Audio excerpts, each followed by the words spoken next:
Natives used whatever was available to them at the time.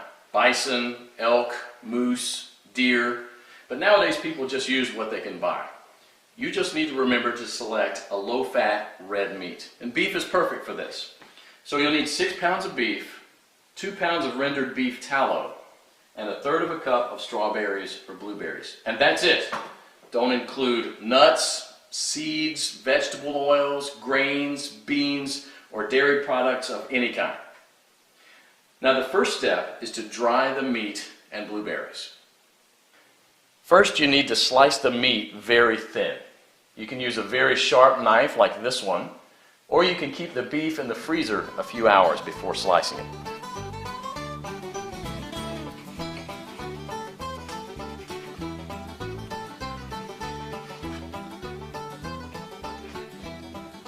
If you don't have a dehydrator, you can set the oven to the lowest possible temperature, around 130 degrees, and put the strips of meat directly on the rack. So now place a tin foil on the right side of the rack and spread the blueberries out to dry with the meat.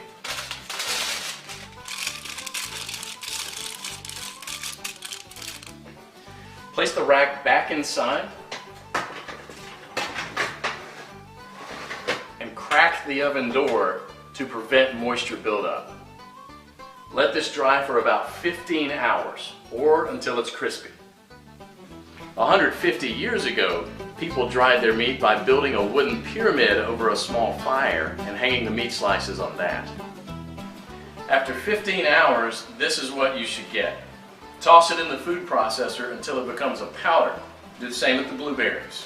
In the old days, they grind it with a rock to crush it into a powder. Generally, well-dried meat will weigh just slightly less than 1/3 of its raw weight.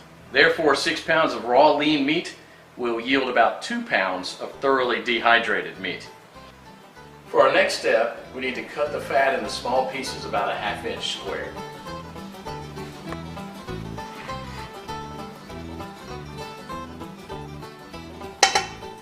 So place the fat in a pot on the stove and heat it up to a temperature between 225 and 250 degrees.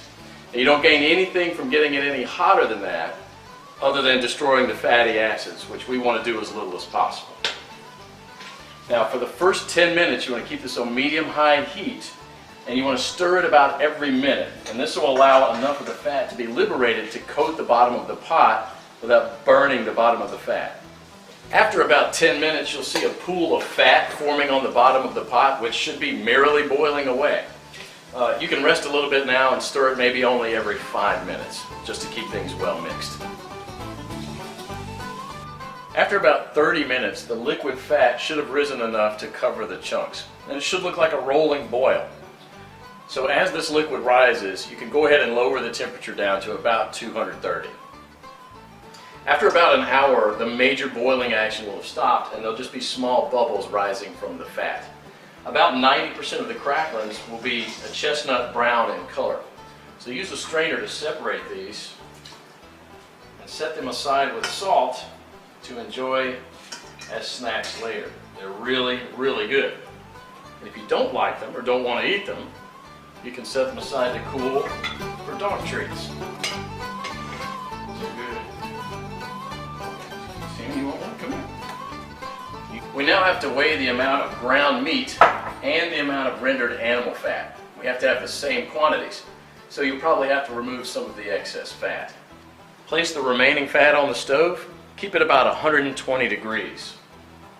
Mix the shredded meat into the melted fat and stir it until it's well blended. Then add the blueberries and mix it again. This is how it should look. The fat should be absorbed or coating the meat fibers. There should be very little or no liquid fat pooling in the bottom of the pot. Now, following the instructions from the Lost Ways, you can store it in Ziploc plastic bags and press flat, removing as much air as possible, and therefore preventing the fat from going rancid.